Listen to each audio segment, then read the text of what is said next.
Hello guys, Alwar private ITI college, good morning.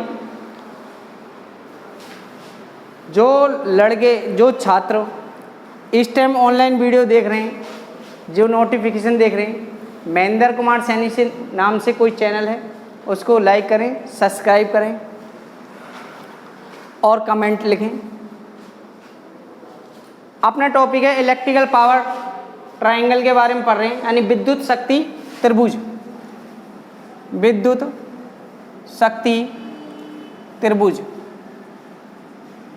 Electrical को विद्युत power को शक्ति और ट्रायंगल को त्रिभुज करें। ये 3 त्रिभुज दिखाए गए हैं। सबसे पहले त्रिभुज की बात करते हैं, यानी एक्टिव पावर होती है, ये एप्रीम पावर है, ये रिएक्टिव पावर है। सबसे पहले आपको पता होगा जो नीचे का बेस होता है उसको आधार बोलते हैं, और ये लंब के सामने जो भुजा है उसको कर्ण बोलते हैं, और ये लंब है। जहाँ पर कर्ण पर जो पावर लिखी हुई है एप्रीम पावर है, इसका नाम हिंदी में आवासीय शक्ति बोलते हैं। आवासीय शक्ति। एक्टिव पावर को वास्तविक शक्ति और रिएक्टिव पावर को प्रतीकात्मक शक्ति।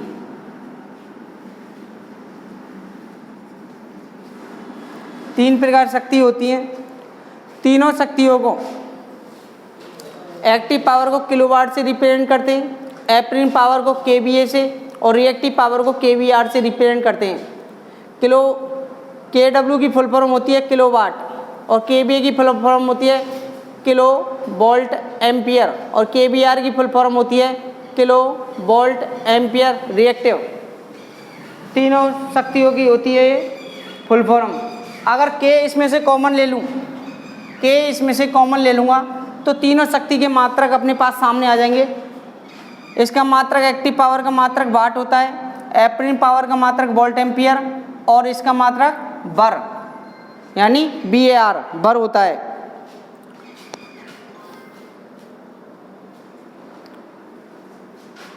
अब अपन को क्या है कि सबसे पहले पावर फैक्टर के बारे में पढ़ना है। पावर फैक्टर होता क्या है? पावर फैक्टर को अपन cos फाई बोलते हैं। तो cos फाई को पहले सिद्ध करना है कि cos फाई है क्या चीज़ है।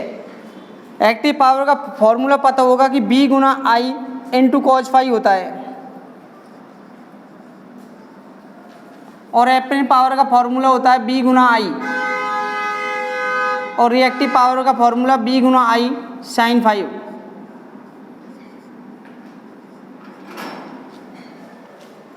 तो यहाँ पावर फैक्टर को cos फाई बोलते हैं।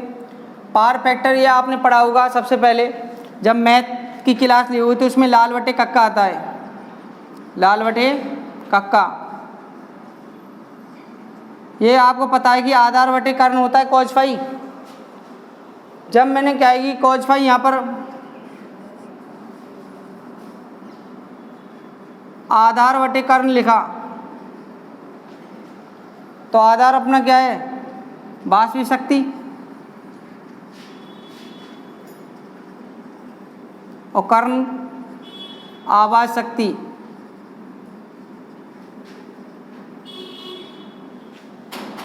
वास्तविक शक्ति तथा आवाज शक्ति के अनुपात को पावर फैक्टर कहते हैं।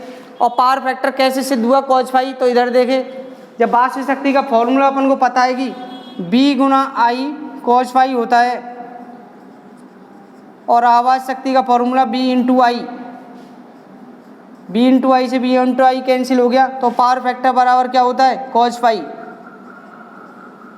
ये सिद्ध हो चुका है, यानी पावर फैक्टर बराबर क्या होता है? cos फाई, और cos फाई का फॉर्मूला होता है वास्तविक शक्ति तथा आवाज शक्ति के अनुपात को क्या बोलते हैं? Power factor. इसी प्रकार इस सर्किट में भी देखें, जब यहाँ से इस पे आवाज शक्ति और वास्तविक शक्ति इन दोनों की चीज़ रखिए, इसकी जगह पर अब यहाँ पर रेजिस्टेंस और इम्पीडेंस आ गए, तो यहाँ पर पावर फैक्टर का दूसरा फॉर्मूला क्या होता है? लंब बटा लाल बटे कक्के पे आए, आधार बटा कर्ण होता है। आधार क्या है? R है अपने पास, और कर्ण Z। दूसरा फॉर्मूला हो गया, यानी प्रतिरोध तथा इम्पीडेंस के अनुपात को क्या बोलते हैं?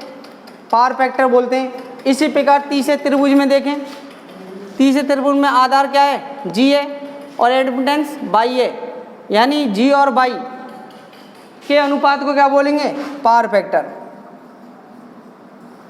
पावर फैक्टर का कोई मात्रक होता नहीं है, पावर फैक्टर इकाई से कम होता है। इंडक्टर या ट्यूबलाइट वगैरह में पावर फैक्टर का मान इकाई से कम लिया जाता है, यानी इकाई होता है पावर फैक्टर, वहाँ पर एक्सएल बराबर एक्ससी लिखा जाता है। एक्सएल बराबर एक्ससी क्या होता है? यूनिटी, यानी इकाई पावर फैक्टर होता है। एक्सएल क्या चीज़ है? इंडक्टिव रिएक्टेंस है, और एक्ससी क्या है? Capacitive reactance. जब एक्सएल और एक्ससी, जब एक्ससी बड़ा होगा, एक्ससी बड़ा होगा तो पावर फैक्टर क्या होगा? लैगिंग होगा, पावर फैक्टर लैगिंग।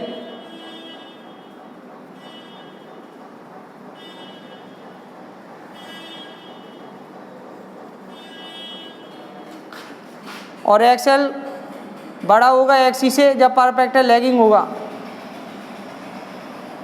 इधर देखें, एक्सएल बराबर एक्ससी होगा जो पावर फैक्टर यूनिटी होगा, एक्सएल कम और एक्ससी बड़ा होगा तो लीडिंग पावर फैक्टर होगा, एक्सएल बड़ा और एक्ससी छोटा होगा तो पावर फैक्टर लैगिंग होगा। आगे देखें,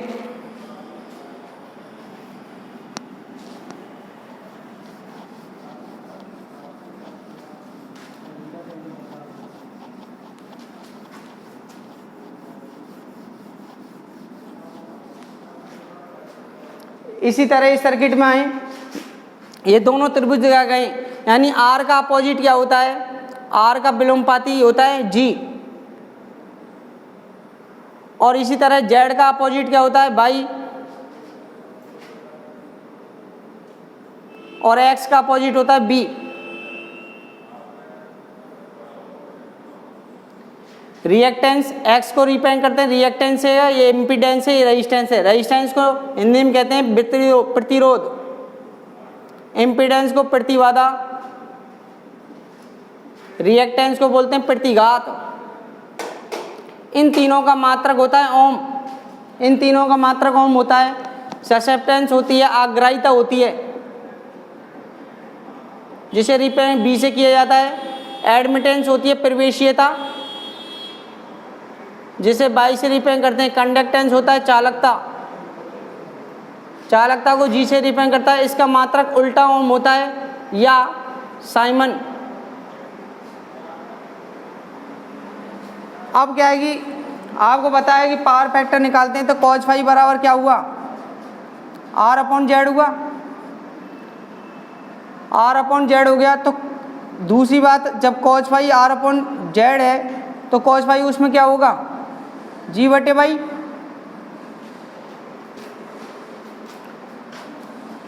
अगर मैं क्या कहता हूं कि जी बराबर cos phi by into cos phi लिख देता हूं, तो जी बराबर बाई तो अपने पास है ही है, इंटू कॉज फाई की जगह ये चीज़ लिख सकता हूं आर बटा जेड, और बाई का उल्टा क्या होता है? 1 अपॉन जेड, 1 बटा जेड इंटू आर बटा जेड। तो जी बराबर हो गया 1 बटा आर बटा जेड पे स्क्वायर। ये फॉर्मूला निकल के आ गया। इसी तरह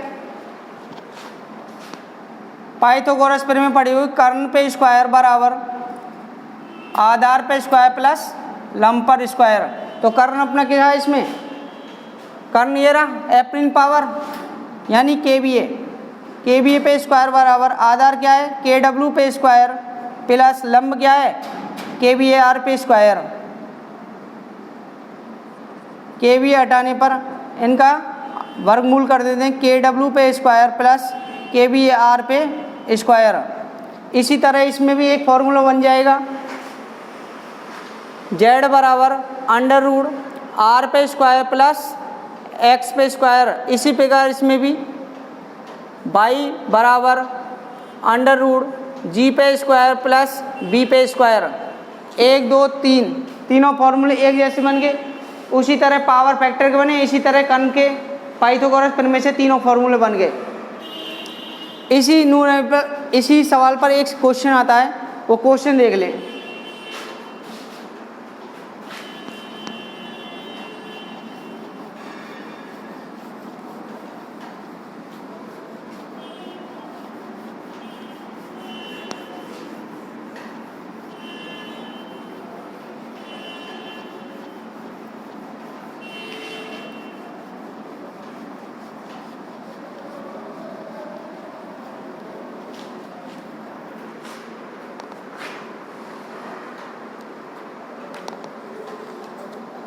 यदि कोई अल्टरनेटर, क्वेश्चन देखें, यदि कोई अल्टरनेटर, यदि कोई अल्टरनेटर 200 वोल्ट पर अधिकतम 200 वोल्ट पर अधिकतम 1000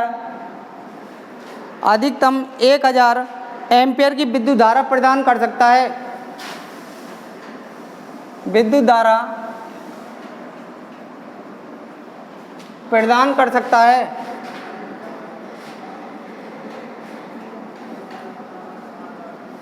प्रदान कर सकता है, तो 0.6 पावर फैक्टर पर 0.6 पावर फैक्टर पर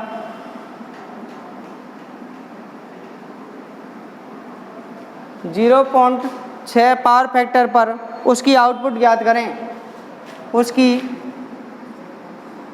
आउटपुट ज्ञात करें। ये क्वेश्चन आ गया, इसको हल करना है।